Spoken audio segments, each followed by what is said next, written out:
Prophecy Part 1. The Science.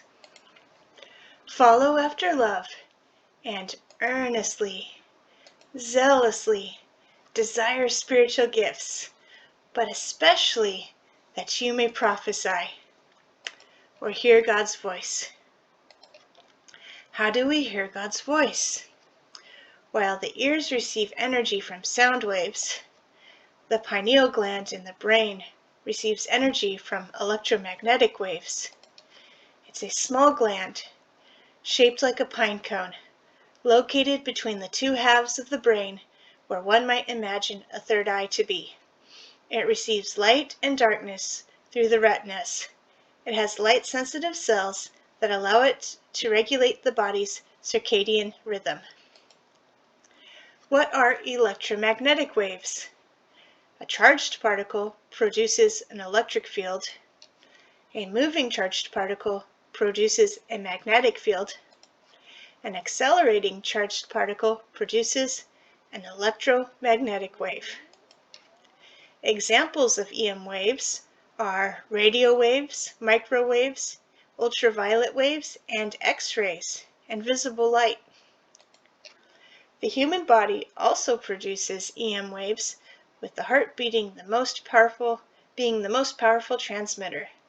Its electric field is about 60 times greater in amplitude than that of the brain, and its EM field is 5,000 times greater, according to Psychology Today. The pineal gland is sensitive to these energies. That is why we can sometimes feel other people's emotions. Some people even believe there's an additional spiritual energy called etheric.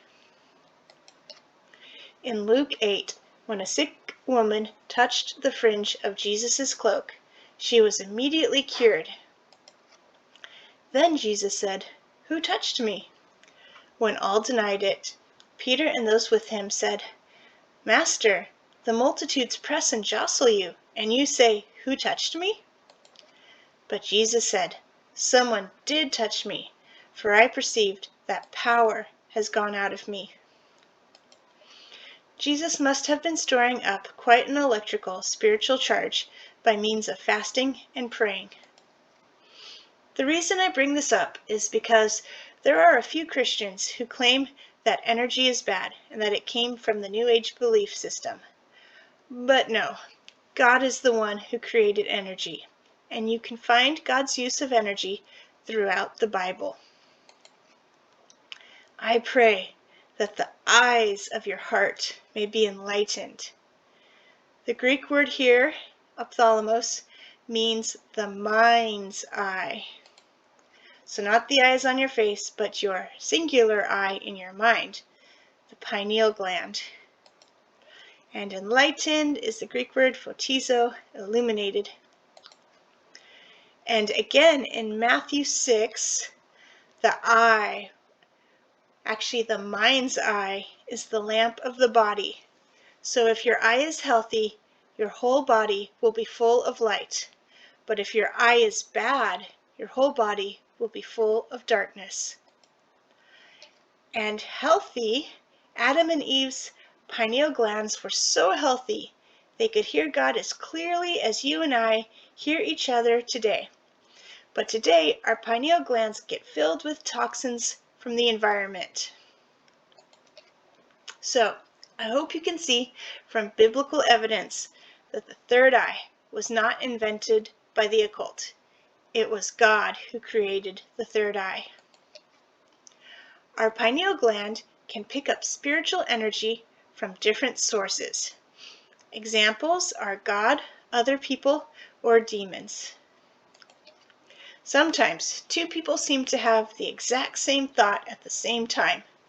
It's often the case that one of them had transmitted the thought energy first, and then the other person received it instantaneously. Thoughts coming from the outside sound awfully similar to our own thoughts, so it can be tricky to discern the difference. It's strongly advised to not open up one's pineal gland without biblical guidance, because it's easy to be deceived by demons if we don't know God's voice. Knowing correctly where a voice comes from is called the gift of discernment. In Judges 6, even Gideon had trouble discerning. Gideon replied, "If now I have found favor in your eyes, give me a sign that it is really you talking to me." And even later, he still needed more signs. "Look, I will place a wool fleece on the threshing floor. If there is dew only on the fleece and all the ground is dry, then I will know that you will save Israel by my hand, as you said." We will make mistakes.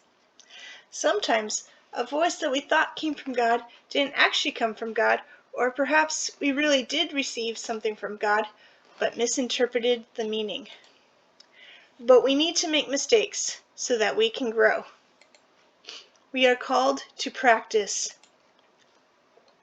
But solid food is for the mature, for those who have their powers of discernment trained by constant practice to distinguish good from evil. So it's best to report prophecy in humility.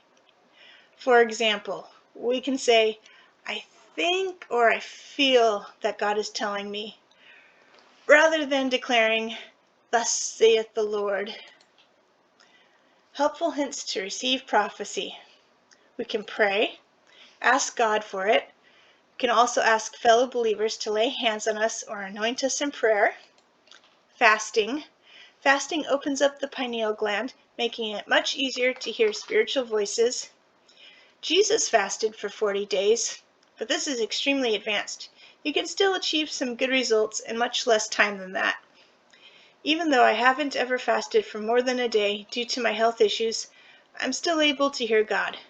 But, like Gideon, I need to ask for confirmations if it's risky for my interpretation to be wrong. We can study examples in the Bible. Pause the video here if you're interested in looking up the following biblical examples of prophecy. So there's Joseph, Pharaoh, Nebuchadnezzar, Peter, the 4 daughters who prophesy, Agabus, and Paul. And we can write down dreams in a journal after we wake up. In the book of Job, it says, "Why do you complain to him that he responds to no one's words? For God does speak, now one way, now another, though no one perceives it. In a dream, in a vision of the night, when deep sleep falls on people as they slumber in their beds, he may speak in their ears." But if you can't remember your dreams, don't worry. You can still prophesy while you're awake. And discipleship. If you can find a church where people actively practice prophecy, then you can seek help there. So, this video is to be continued in part 2, where we go over interpretation. The language of the kingdom of heaven is highly pictorial and often symbolic. It takes time to build up one's symbol vocabulary. Hopefully, I can discuss this in the next prophecy video. Thanks for watching, and Jesus loves you so much.